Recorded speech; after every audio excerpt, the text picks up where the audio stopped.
आप सभी को राधे राधे। महाभारत की कथा। ये 7 लोग जानते थे कि कौन जीतेगा और कौन हारेगा। महाभारत का युद्ध कुरुक्षेत्र में कब हुआ था, इस संबंध में इतिहासकारों ने मतभेद है। भारतीय परंपरा, महाभारत और पौराणिक साहित्य के अनुसार ये 5000 वर्ष पूर्व हुआ था। कुरुक्षेत्र में कौरवों और पांडवों के बीच 18 दिनों तक लड़ाई लड़ी गई थी। इस युद्ध में केवल 18 ही महारथी बचे थे। महाभारत का युद्ध कुरुक्षेत्र में कब हुआ था, इस संबंध में इतिहासकारों में मतभेद है। भारतीय परंपरा, महाभारत और पौराणिक साहित्यों के अनुसार ये 5000 वर्ष पूर्व हुआ था। कुरुक्षेत्र में कौरवों और पांडवों के बीच 18 दिनों तक लड़ाई लड़ी गई थी। इस युद्ध में केवल 18 ही महारथी बचे थे। कौरवों के तो कुल का ही नाश हो गया था। पांडवों के भी लगभग सभी पुत्र इस युद्ध में मारे गए थे। जब युद्ध का होना तय भी नहीं हुआ था, तब से ही 7 ऐसे लोग थे जो ये जानते थे कि युद्ध होगा और उसका क्या परिणाम होगा। आइए जानते हैं कि ये कौन से लोग थे जो सब जानते थे। भगवान श्री कृष्ण जी। ये बात तो सभी जानते हैं कि भगवान श्री कृष्ण जी का युद्ध होने की जानकारी थी और ये भी जानते थे कि इसका परिणाम क्या होगा। विभीषण को भी दिव्य दृष्टि प्राप्त हुई थी। वे भी जानते थे कि युद्ध होना तय है। ये बात भी जानते थे कि अगर युद्ध होगा तो इसका परिणाम भी क्या होगा। परंतु उन्हें दुख बस इसी बात का था कि उन्हें कौरवों की ओर से युद्ध लड़ना होगा। विभीषण अपने पूर्व जन्म में 8 वसुदेवों में से एक थे।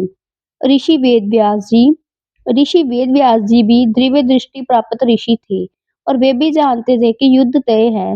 परंतु फिर भी उन्होंने धृतराष्ट्र को संकेतों में समझाया था कि अभी भी वक्त है, तुम ये युद्ध रोक दो, अन्यथा तुम्हारा कुल का नाश हो जाएगा। सहदेव। पांडव में एकमात्र सहदेव ही त्रिकालदर्शी थे। सहदेव ने अपने पिता पांडु के मस्तिष्क के 3 हिस्से खाए थे, इसलिए वे त्रिकालदर्शी बन गए थे। सहदेव भविष्य में होने वाली हर घटना को पहले से ही जान लेते थे।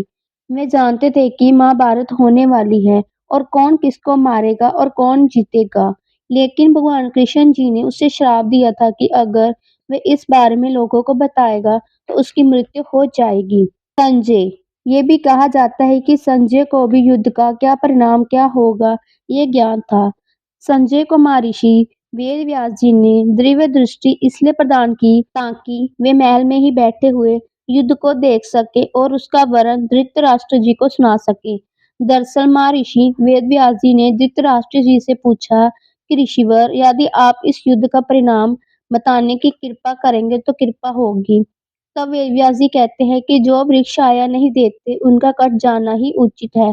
तब धृतराष्ट्र पूछते हैं कि कटेगा कौन। ये सुनकर वेद व्यास जी कहते हैं, इस प्रश्न का उत्तर तुम्हें संजय देंगे। ऐसा कहकर वेद व्यास जी चले जाते हैं। कहते हैं कि संजय श्री कृष्ण जी के भगत थे और वे धृतराष्ट्र जी के मंत्री भी थे। उन्होंने कभी भी अपनी भक्ति को मंत्री से नहीं टकराने दिया। कौरवों और पांडवों के गुरु द्रोणाचार्य भी जानते थे कि जिधर श्री कृष्ण जी है, जीत उधर के पंच की ही होगी। द्रोणाचार्य को भी दिव्य दृष्टि प्राप्त होने की बात कही जाती है।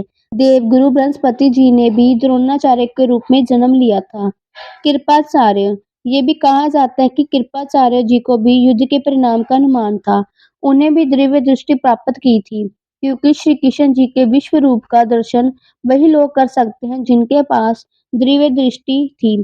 कृपाचार्य जी ने भी श्री कृष्ण जी के विश्व रूप का दर्शन किया था।